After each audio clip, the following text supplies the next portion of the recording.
मेरा नाम वंदना है। 16 साल की उम्र में ही मेरी शादी हो गई थी और मेरे पति राजीव की उम्र भी उस समय सिर्फ 20 साल थी। हमारे खानदान में लड़कियों की शादी तो जल्दी हो जाती थी, लेकिन राजीव की इतनी कम उम्र में शादी करने के पीछे एक बड़ी वजह थी। जब राजीव 18 साल के थे तो राजीव के घर में एक प्यारी सी बहन ने जन्म लिया था। लेकिन जब राजीव की बहन नीलू 2 साल की थी, तब राजीव के माता पिता की एक रोड एक्सीडेंट में मौत हो गई। राजीव उस समय खुद पढ़ाई कर रहे थे और ऐसे में नीलू को संभालना बहुत मुश्किल था। कोई भी रिश्तेदार आगे नहीं बढ़ा था दोनों बहन भाइयों की जिम्मेदारी लेने के लिए। तब दूर की एक दादी ने राजीव को सलाह दी थी कि तुम शादी कर लो, घर में बहू आएगी तो वो नीलू को संभाल लेगी। और इस तरह केवल 20 साल की उम्र में ही राजीव की मुझसे शादी हो गई। मैं भी उस समय बहुत कम उम्र थी, दुनियादारी की कोई समझ नहीं थी। जब सुहाग की सेज पर बैठी मैं राजीव का इंतजार कर रही थी, तो राजीव ने आकर मेरी गोद में छोटी सी नीलू को बिठा दिया था और मुझसे कहा था, वंदना, आज से नीलू तुम्हारी बेटी है, इसे माँ का प्यार देना। मुझे तुमसे और कुछ नहीं चाहिए, बस मेरी बहन नीलू को कोई तकलीफ ना हो। मैंने भी खुले दिल से नीलू को अपना लिया था। मैं उसे बिल्कुल अपने बच्चों की तरह रखती। देखते देखते कब नीलू 18 साल की हो गई पता ही नहीं चला। वंदना, नीलू नहीं आई अभी तक एकेडमी से। मैं अभी अभी कपड़े धोकर फ्री हुई थी जब राजीव ने मुझसे सवाल किया। वो आज ऑफिस नहीं गए थे क्योंकि आज उनके बॉस की बेटी की शादी थी, इसलिए राजीव की छुट्टी थी। दोपहर का खाना खाने के बाद वो सो गए थे और अब 5 बजे उनकी आँख खुली थी और उठते ही सबसे पहले अपनी बहन के बारे में पूछा था। मैं मुस्कुराते हुए बोली, राजीव, तुम बाहर की दुनिया में और अपने ऑफिस में इतना खो गए हो कि तुम्हें पता ही नहीं कि तुम्हारी बहन नीलू घर देर से आती है। मेरी इस बात पर राजीव हैरान होकर मुझे देखने लगे। वंदना, ये क्या कह रही हो तुम? तुम्हारा कहने का मतलब क्या है? राजीव, मेरे कहने का कोई मतलब नहीं है, बस सीधी सी बात है जो मैं आपको बता रही हूँ कि नीलू एकेडमी से लेट घर आती है। उसने मुझे बता रखा है कि उसकी छुट्टी लेट होती है, बस इसीलिए लेट घर पहुँच पाती है। मेरी बात सुनकर राजीव थोड़ा गुस्से से बोले, वंदना, तुमने कभी मुझे इसके बारे में बताया क्यों नहीं? राजीव, इसमें बताने वाली क्या बात है? जब उसकी छुट्टी ही लेट होती है तो लेट घर पहुंचती है, और ऐसा नहीं है कि रात हो जाती है, शाम होते होते घर आ जाती है। तो मैं बेकार में तुमसे शिकायत करके बच्ची के खिलाफ तुम्हारे कान क्यों भरूं? मुझे राजीव की बात बिल्कुल पसंद नहीं आई थी, इसलिए मेरी आवाज़ में थोड़ा गुस्सा आ गया था। मुझे ऐसे मर्द बिल्कुल भी पसंद नहीं थे जो औरतों पर बेकार में अपनी धौंस जमाते हैं, उन पर हुक्म चलाते हैं। मुझे गुस्से में देखकर राजीव थोड़ा नरम पड़े और बोले, वंदना, तुम अच्छी तरह से जानती हो कि जिस बच्ची की तुम बात कर रही हो उस बच्ची की माँ नहीं है। तुम्हें याद है जब नीलू छोटी थी तो मैंने उसे तुम्हारी गोद में दिया था, तब मैंने कहा था कि इसे अपनी बेटी की तरह पालना। तुम्हें नीलू की माँ का दर्जा दिया था और माएँ अपने बच्चों की गलत हरकतों पर पर्दा नहीं डालती। मैंने प्यार से राजीव को समझाते हुए कहा, राजीव, नीलू अभी बच्ची है, अगर हम उसके साथ जोर जबरदस्ती करेंगे, ज़्यादा रोका टोकी करेंगे तो वो जिद्दी हो सकती है और बिगड़ भी सकती है। इसलिए हमें उस पर बेकार की पाबंदियां नहीं लगानी चाहिए। मैंने नीलू को बिल्कुल अपने बच्चे की तरह पाला है, लेकिन उस पर पूरी नज़र रखती हूँ। क्या आपको कभी लगा कि मैं कहीं गलत साबित हो रही हूँ? क्या कभी नीलू ने आपसे शिकायत की मेरे खिलाफ कि मैं उसको तंग करती हूँ, उस पर जुल्म करती हूँ? मेरी बात सुनकर राजीव ने नाम में सिर हिला दिया और बोले, नहीं वंदना, मुझे तुम पर पूरा विश्वास है कि तुम एक अच्छी माँ साबित हुई हो। अच्छा बाबा, जो मर्जी हो करो अपनी बेटी के साथ, लेकिन मुझे तो भूखा मत मारो। दोपहर को भी बस हल्का फुल्का ही खाया था, भूख लगी है, कुछ खाने को दे दो। लेकिन मैंने महसूस किया कि जैसे राजीव अभी भी मेरी बातों से संतुष्ट नहीं थे। मैं राजीव के लिए चाय के साथ कुछ स्नैक्स बनाकर ले आई। शाम को 7 बजे तक नीलू घर वापस आ चुकी थी। राजीव के चेहरे से लग रहा था कि जैसे राजीव नीलू से कुछ पूछना चाहते हैं, लेकिन शायद मेरी वजह से पूछताछ नहीं की। सिर्फ इतना ही कहा कि 5 बजे तक घर आ जाया करो। राजीव की बात पर नीलू कुछ नहीं बोली, बस हाँ में सिर हिला दिया। आज नीलू मुझे बहुत चुप चुप सी लग रही थी। पहले तो जब भी आती तो चहकती हुई आती, हमेशा बोलती रहती, अपनी सहेलियों की बातें, अपनी एकेडमी की बातें बताती रहती। लेकिन आज वो बहुत चुप थी। मुझे लगा शायद राजीव की बात पर नीलू उदास हो गई है, इसलिए मैंने नीलू को समझाने की खातिर कहा, नीलू, अपने भाई की बात का बुरा मत मानना, वो तो बस तुम्हारी भलाई के लिए कह रहे थे। अंधेरा हो जाता है तो कहीं रास्ते में तुम्हें कोई दिक्कत ना हो, बस इसीलिए कह रहे थे। लेकिन नीलू ने मेरी बात सुनी ही नहीं, चुपचाप बैठी रही। अब मुझे नीलू की चिंता होने लगी थी। मैंने नीलू के सिर पर हाथ फेरते हुए कहा, नीलू, क्या बात है, तुम परेशान हो? मेरा इतना सुनते ही नीलू गुस्से से बोली, क्या है भाभी, 2 पल तो सुकून से सांस लेने दिया करो। आपके हर वक्त के सवाल जवाबों से मैं तंग आ गई हूँ। कह तो दिया कि कोई प्रॉब्लम नहीं, लेकिन आप तो हाथ धोकर पीछे ही पड़ जाते हैं। इतना कहकर नीलू पैर पटकते हुए अपने कमरे में चली गई। मुझे बहुत हैरत हुई। इससे पहले नीलू ने कभी भी ऐसी बात नहीं की थी। वो तो शुक्र था राजीव कमरे में जा चुके थे, नहीं तो पता नहीं क्या तमाशा खड़ा हो जाता। मेरे अंदर से किसी ने मुझे नीलू के खिलाफ भड़काना चाहा, लेकिन मैंने अपने दिल को समझाया कि ज़रूर बच्ची पढ़ाई की वजह से परेशान होगी, तभी ऐसे बोल गई, वरना नीलू पहले तो कभी ऐसे नहीं थी।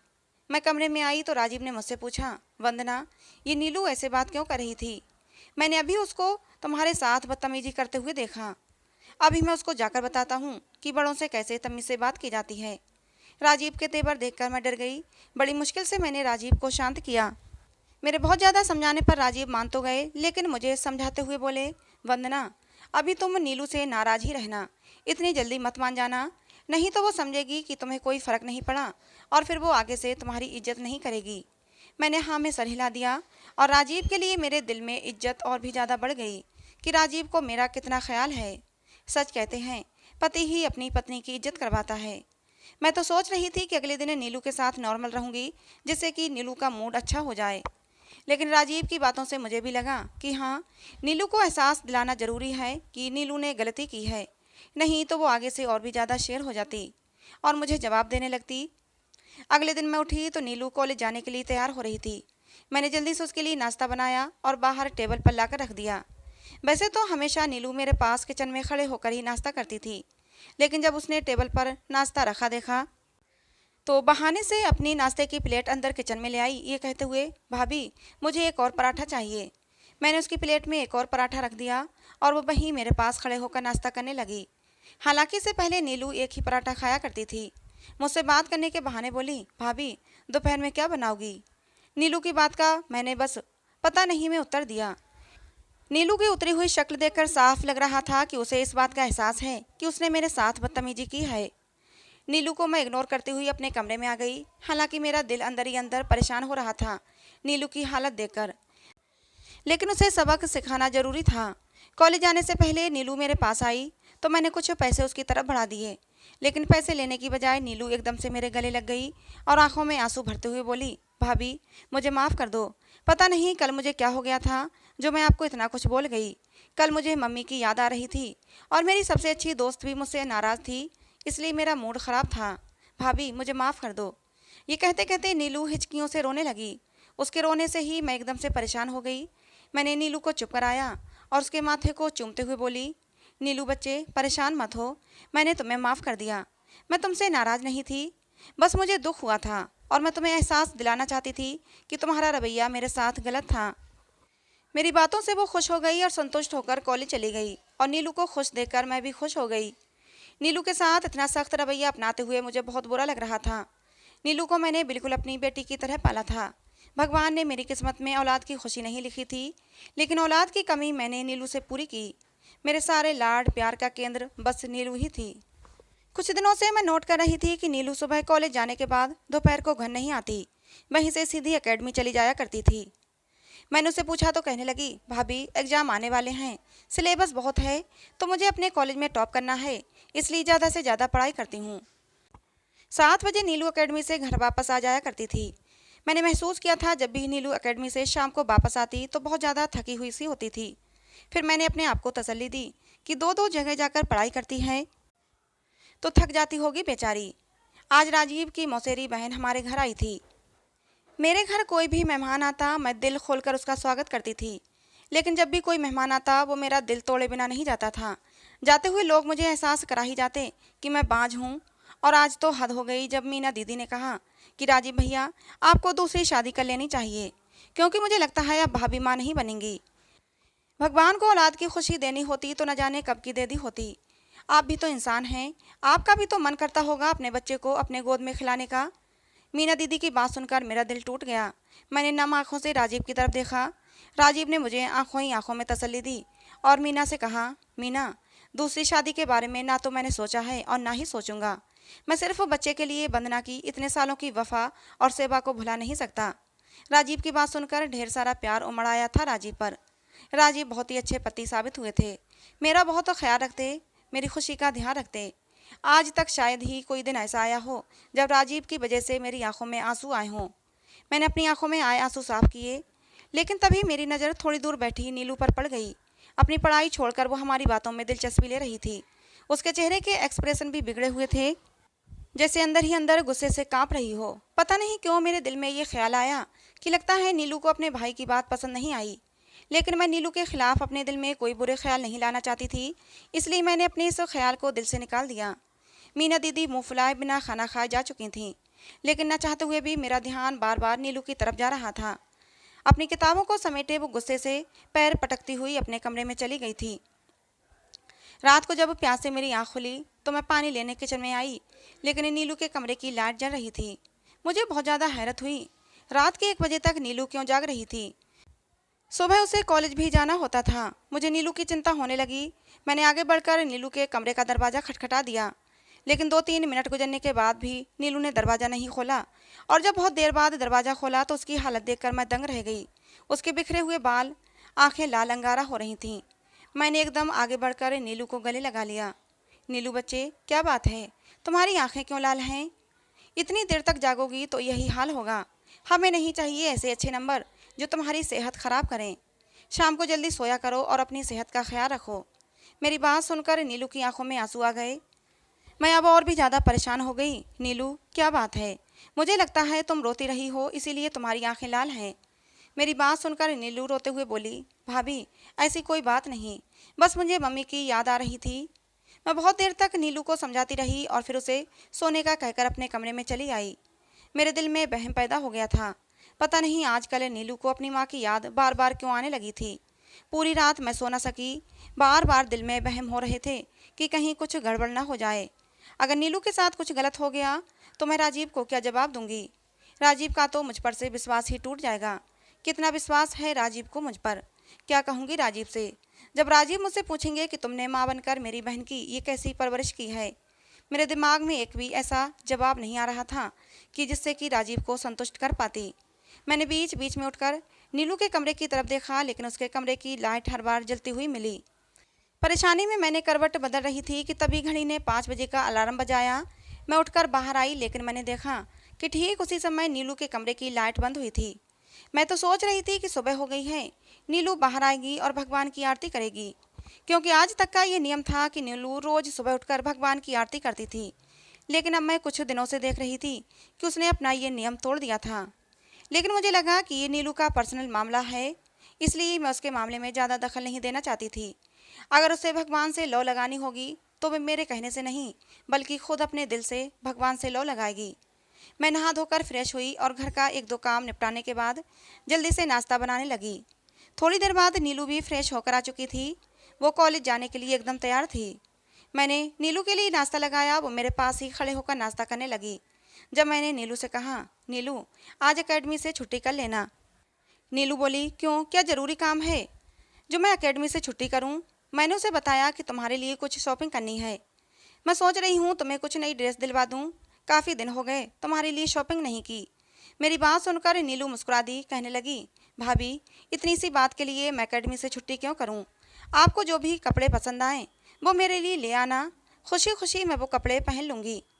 मेरी पसंद नापसंद का कोई सवाल ही नहीं है, बस मैं छुट्टी नहीं करूँगी। मेरा एकेडमी जाना बहुत ज़रूरी है। नीलू की बात सुनकर मैं दंग रह गई। पहली बार हुआ था ऐसा कि शॉपिंग के नाम से नीलू को खुशी नहीं हुई थी। वो तो शॉपिंग के नाम से ही खिल उठती थी, फिर चाहे एकेडमी की छुट्टी कराओ या फिर कॉलेज की। लेकिन आज पता नहीं क्यों छुट्टी करने के लिए वो बिल्कुल भी राजी नहीं हुई। मेरे दिल में अंधे से सर उठाने लगे। नीलू के जाने के कुछ देर बाद ही मैं फ़ौरन एकेडमी जा पहुंची। लेकिन जब मैं वहां पहुंची तो पता चला कि एकेडमी में तो छुट्टी है, क्योंकि टीचर की खुद की शादी थी। इसलिए पूरे 1 हफ्ते से कोई भी बच्चा नहीं जा रहा था। अब मेरी हालत बिगड़ने लगी, क्योंकि किसी और की बेटी की जिम्मेदारी बहुत बड़ी होती है। राजीव अपनी बहन के बारे में मुझसे पूछते तो क्या जवाब देती? मैं दोपहर का खाना टाइम से खा लेती थी, लेकिन आज तो सच जानने के बाद मेरे पेट में पानी का एक बूंद भी नहीं गया था। शाम को जब नीलू अपने समय से पहले लौटी तब तक मैं गुस्से से जलती रही। नीलू के आते ही मैं उसका हाथ पकड़कर कमरे में ले गई और उससे पूछा, कहाँ गई थी तुम? और नीलू ने वही जवाब दिया, एकेडमी गई थी। और कहाँ गई थी? कौन सी एकेडमी? एकेडमी की छुट्टियां लगी हुई हैं। बताओ तुमने मुझसे झूठ क्यों बोला? तुम मुझसे क्या छुपा रही हो? आज मैं कितना परेशान हूँ, अन्न का एक दाना भी मेरे पेट में नहीं गया। मेरी बात सुनकर वो मुस्कुरा दी। भाभी, बस इतनी सी बात के लिए आप इतना परेशान हो गई कि आपने खाना भी नहीं खाया? नीलू, ये तुम्हें इतनी सी बात लग रही है? यहाँ मेरे प्राण निकले जा रहे हैं। बताओ नीलू, ये सब क्या है? ओफो भाभी, आप तो बात को खींचने लगते हैं। जैसा आप समझ रहे हैं वैसा कुछ भी नहीं है। बात तो ये है कि जैसे ही एकेडमी की छुट्टियां लगीं तो मेरी दोस्त एनी, वो मुझे अपने साथ अपने घर ले जाती है। कहने लगी, जब तक एकेडमी नहीं खुल जाती हम दोनों साथ में पढ़ाई कर लिया करेंगे। बस मैंने उसकी बात मान ली। आपको बताना जरूरी इसलिए नहीं समझा क्योंकि मुझे पता था आप मना तो करेंगी नहीं, और फिर पढ़ाई तो करनी है। एकेडमी में करूं या फिर दोस्त के घर जाकर करूं? फिर नीलू मुझसे इधर उधर की बातें करने लगी। थोड़ी देर में मेरा मूड ठीक हो गया। फिर अगले दिन उसने कॉलेज से खास मेरे लिए छुट्टी की थी। मैंने कहा चलो तुम्हें नए कपड़े दिलवा दूं, तो नीलू ने नए कपड़े लेने से मना कर दिया। कहने लगी, भाभी मुझे नए कपड़े नहीं चाहिए। लेकिन भाभी, मुझे आपका वो लेमन कलर वाला सूट बहुत पसंद है, वो आप मुझे दे दें। और भाभी, मुझे नए कपड़े लेने की कोई ज़रूरत नहीं, आप अपने पुराने कपड़े मुझे दे सकती हैं। आपके कपड़े पहनकर मुझे खुशी होगी। नीलू की बात ने मुझे हैरान कर दिया। नीलू, ये तुम कैसी बातें कर रही हो? मैं तुम्हें अपनी उतरन कैसे दे सकती हूँ? क्या भाभी, माँ के कपड़े भला बेटी के लिए उतरन कैसे हो सकते हैं? आप तो मेरी माँ समान हैं और मुझे बहुत खुशी होगी जब मैं आपके उतारे हुए कपड़े पहनूं। नीलू की जिद के आगे मैं मजबूर हो गई। अपनी अलमारी से मैंने 4-5 ड्रेस निकालकर नीलू को दे दिए, लेकिन वही कपड़े दिए जो मेरे जानने में सबसे अच्छे और नई ड्रेस थीं। मेरा दिल बिल्कुल भी नहीं कर रहा था कि नीलू पुराने कपड़े पहने। मैंने महसूस किया कि जैसे कपड़े लेते हुए नीलू के चेहरे पर उदासी थी। मैं बार बार नीलू के चेहरे को पढ़ने की कोशिश कर रही थी, लेकिन कुछ समझ नहीं आ रहा था। नीलू से पूछना भी बेकार था क्योंकि वो 100 बहाने बनाकर साफ बच जाती। एकेडमी अभी तक खुली नहीं थी, लेकिन नीलू अब भी अपने दोस्त के घर पढ़ाई करने जाती थी। मुझे भी नीलू पर पूरा भरोसा था, इसलिए मैंने उसे रोका नहीं। आज भी नीलू कॉलेज से सीधे अपने दोस्त के घर चली गई थी। राजीव आज घर पर ही थे। पता नहीं अचानक से मेरे मन में क्या आया कि एकदम से मैं कहने लगी, राजीव, नीलू के रहने से घर में रौनक रहती है और नीलू के जाते ही एकदम सन्नाटा हो जाता है। सोचो राजीव, जब नीलू की शादी हो जाएगी तो ये घर काट खाने को दौड़ेगा। काश भगवान ने हमें भी बच्चे की खुशी दी होती, लेकिन शायद हमारे नसीब में बच्चे की खुशी नहीं। राजीव, अब तो मुझे भी लगता है तुम्हें दूसरी शादी कर लेनी चाहिए। कम से कम इस घर में बच्चे की किलकारियाँ तो गूंजती। मेरी बात सुनकर राजीव बोले, बस वंदना, आज कह दिया सो कह दिया। आगे से कभी भी ये बात अपने मुंह से मत निकालना। मैं तुमसे प्यार करता हूँ वंदना, तुम्हारे बिना रहने के बारे में मैं सोच भी नहीं सकता। और जो कुछ तुमने मेरे लिए किया है उसका सिला मैं तुम्हें ये दूं कि तुम्हारे सर पर सौतन लाकर बिठा दूं। मैं कभी भी दूसरी शादी नहीं करूँगा। हाँ, बच्चे की कमी मुझे भी खलती है, लेकिन शायद यही हमारी किस्मत में है। तभी मेरी नज़र गेट पर खड़ी नीलू पर पड़ी। वो शायद अभी अभी आई थी। वो मेरे पास और राजीव के पास आने की बजाय अपने कमरे में चली गई। राजीव को ये बात बिल्कुल पसंद नहीं आई, लेकिन मैंने जैसे तैसे करके बात को रफा दफा किया। रात को जब सब खाना खाकर अपने कमरे में चले गए तो मैं थोड़ी देर के लिए नीलू के पास चली आई। आज भी मुझे नीलू की आंखें लाल लगीं। क्या बात है नीलू, आज तुम फिर रोई हो? मेरी बात सुनकर नीलू की आंखों में और भी ज़्यादा आंसू आ गए। कहने लगी, हाँ, मम्मी की याद आ रही थी। मुझे बहुत ज़्यादा दुख हुआ। नीलू, तुम आजकल अपनी मम्मी को कुछ ज़्यादा ही याद करती हो। मैं मानती हूँ कि माँ की जगह कोई नहीं ले सकता, लेकिन मैंने तुम्हें अपनी बेटी समझकर पाला है। मैं भी तो तुम्हारी माँ हूँ। फिर तुम्हें ऐसा क्यों लगता है कि तुम्हारी ज़िंदगी में माँ की कमी है, जो हर वक्त तो तुम माँ को याद करके रोती रहती हो? मेरी बात सुनकर नीलू बोली, आपने तो मुझे माँ से भी बढ़कर प्यार दिया है। बस ऐसे ही कभी कभी मम्मी की याद आ जाती है। कुछ देर मैं नीलू के पास बैठी रही, फिर उठकर अपने कमरे में आ गई। लेकिन अगले दिन से नीलू ने कुछ ऐसा किया कि मैं हैरान रह गई। शाम को नीलू नहाने के लिए बाथरूम में घुस गई और जब नहाकर निकली तो मैं उसे देखकर हैरान थी, क्योंकि उसने मेरा मैला उतारा हुआ सूट पहन रखा था। नीलू, ये क्या तुम्हारे पास कपड़े नहीं जो तुमने मेरे मैले कपड़े पहन रखे हैं? मेरी बात सुनकर बोली, भाभी, आपके कपड़े पहनती हूँ तो आपकी खुशबू आती है, बस इसीलिए। लेकिन नीलू, कम से कम धुला हुआ सूट तो पहन लेती। ये मैला सूट पहनने की क्या ज़रूरत थी? लेकिन भाभी, कपड़े धोने के बाद उनमें से आपकी खुशबू चली जाती, इसलिए मैंने आपके गंदे कपड़े पहन लिए। अभी नीलू को कपड़े पहने हुए 15 मिनट ही हुए थे कि तभी राजीव घर आ गए। और फिर उसके बाद तो रोज ही ये होने लगा। राजीव के घर आने से 15 मिनट पहले नीलू मेरा उतारा हुआ सूट पहन लिया करती। अब तो राजीव ने भी नोटिस करना शुरू कर दिया था। एक दिन मुझसे कहने लगे, वंदना, नीलू हर वक्त तो तुम्हारे कपड़े क्यों पहने रखती है? क्या उसके पास अपने कपड़े नहीं? नहीं राजीव, ऐसी बात नहीं है। नीलू के पास तो ढेर सारे कपड़े पड़े हैं। बल्कि मैंने तो उस दिन कहा भी था कि चलो तुम्हारे लिए नए कपड़े लेकर आते हैं, लेकिन नीलू ने मना कर दिया। मेरी बात सुनकर राजीव संतुष्ट नहीं हुए थे। मेरे दिल में ख्याल आया, कहीं राजीव ये तो नहीं सोच रहे कि मैं उनकी बहन को अपनी उतरन जानबूझकर पहनाती हूँ। अगले दिन नहाने के बाद मैंने अपने कपड़े फौरन धो दिए, जिससे कि नीलू को मेरे गंदे कपड़े ना मिलें। लेकिन मेरे हैरत की हद न रही जब नीलू ने इसी बात पर पूरा घर सर पर उठा लिया। भाभी, जब आपको पता है मैं आपके उतारे हुए कपड़े पहनती हूँ, तो आपने अपने कपड़े क्यों धोए? राजीव के आने का समय भी हो रहा था। मैंने जैसे तैसे करके उसको शांत करने की कोशिश की, लेकिन वो किसी तरह शांत नहीं हो रही थी। बार बार घड़ी की तरफ देख रही थी। नीलू बोली, भाभी, आप अभी दूसरे कपड़े पहन लें और ये उतरे हुए कपड़े मुझे दे दें, मैं पहन लूँगी। अब तो पता नहीं क्यों मेरे दिल में भी शक होने लगा कि ज़रूर कुछ गड़बड़ है। राजीव के आने का समय हो चुका था और मैं घर में कोई अशांति नहीं चाहती थी। इसलिए मैंने दूसरे कपड़े पहने और अपने पहने हुए कपड़े नीलू को दे दिए। नीलू ने खुशी खुशी वो कपड़े पहन लिए। मैंने सोच लिया था कि मैं सच्चाई जानकर रहूँगी। अगले दिन संडे था। घर का कुछ सामान लेने के लिए राजीव पास की दुकान पर गए हुए थे। नीलू भी उनके साथ चली गई। मेरे पास यही एक मौका था। मैं नीलू के कमरे में आ गई। बेड पर वही रात वाला सूट पड़ा हुआ था जो कल रात नीलू ने पहना था। मैं नीलू के कमरे की तलाशी लेने लगी। जैसे ही बेड के तकिए हटाए तो मुझे बहुत ही अजीब सी गंदी सी बदबू आई। मैंने गौर किया तो वो मेरे कपड़ों से आ रही थी। मैंने जल्दी से कपड़ों को उलट पुलट कर देखा तो मेरे सिर पर आसमान गिर पड़ा। मेरे कपड़ों में खून लगा हुआ था और कपड़ों से इतनी गंदी बदबू आ रही थी कि उन्हें छुआ भी नहीं जा रहा था। मैंने जल्दी से कपड़े दूर फेंक दिए। तभी दरवाज़ा खोलकर नीलू अंदर आ गई और मुझे अपने कमरे में देखकर एकदम से हड़बड़ा गई। भाभी, आप? नीलू, क्या है ये सब? आज मुझे सब सच बताओ। तुमने मुझे सच नहीं बताया तो हो सकता है मैं हम दोनों के बीच बने इस माँ बेटी के रिश्ते को ख़त्म कर दूँ। मेरी बात सुनकर नीलू बहुत ज़्यादा डर गई। रोते हुए मेरे पैरों में बैठ गई और बोली, नहीं भाभी, अगर आपने ऐसा किया तो मैं मर जाऊंगी। मैंने नीलू को कंधों से पकड़कर उठाया। तो फिर बताओ, ये सब क्या है? तुम रोज़ मेरे उतारे हुए कपड़े क्यों पहनती हो और मेरे कपड़ों में खून क्यों लगा है? नीलू अपनी आंखें साफ करती हुई बोली, मुझसे आपका दुख नहीं देखा जाता। जब भी लोग आपको बांझपन का ताना देते हैं तो मेरा दिल खून के आंसू रोता है। जब आपकी सोनी गोद देखती हूँ तो समझ नहीं आता कि ऐसा क्या करूँ कि आपकी गोद हरी हो जाए। कभी कभी ये सोचकर बहुत ज़्यादा डर जाती हूँ कि कहीं भैया दूसरी शादी न कर लें। यही सारी बातें मैंने अपनी दोस्त को बताईं तो उसने मुझे एक ऐसी औरत के बारे में बताया जो जादू टोने का काम करती है और वो मेरी परेशानी दूर कर सकती थी।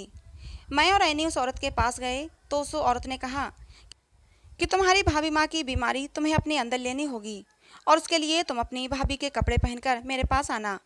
फिर मैं कुछ ऐसे मंत्र पढ़ूंगी कि तुम्हारी भाभी की बीमारी तुम्हारे अंदर आ जाएगी। 9 दिन तक मैं आपके कपड़े पहनकर उसके पास जाती रही। 10वें दिन उस औरत ने कहा कि अब जो भी करना है तुम्हें खुद ही करना है। 21 दिन तक तुम अपनी भाभी के उतारे हुए कपड़े पहनोगी और मेरा दिया हुआ ये मुर्गी का खून उन कपड़ों पर लगाना है। पूरी रात यही वाले कपड़े तुम्हें पहनने हैं। भाभी, 21 दिन में अभी 8 ही दिन हुए हैं। देखना, 21 दिन होते होते आपकी बीमारी मेरे अंदर आ जाएगी और आप माँ बन जाएंगी। मैं हैरत से मुंह खोले नीलू की बातें सुन रही थी। नीलू, जो कि रिश्ते में मेरी ननद थी, मुझसे इतनी मोहब्बत करती थी शायद कोई बेटी भी अपनी माँ से ना करे। मैंने कसकर नीलू को गले से लगा लिया। नीलू, मुझे माफ़ कर दो जो मैंने तुम पर बेकार का शक किया। और पागल, तुम मेरे लिए इतनी बड़ी कुर्बानी देने जा रही थी। तुम्हें क्या लगता है कि अपनी खुशियों के लिए मैं तुम्हारी खुशियों का गला घोंट दूंगी? ऐसी खुशियाँ मुझे नहीं चाहिए जो तुम्हें दुख दें। और नीलू, ये सब अंधविश्वास होता है। ये जादू टोने कुछ नहीं होता। अगर भगवान मुझे औलाद देते तो पहले ही दे चुके होते, लेकिन मुझे अब औलाद की कोई ज़रूरत नहीं, क्योंकि मेरी ज़िंदगी में मेरी औलाद से भी बढ़कर तुम हो। मैंने नीलू के माथे को चूम लिया। ये सब कुछ मैंने राजीव को नहीं बताया, क्योंकि बेटियों के कुछ राज सिर्फ माँ के पास सुरक्षित होते हैं।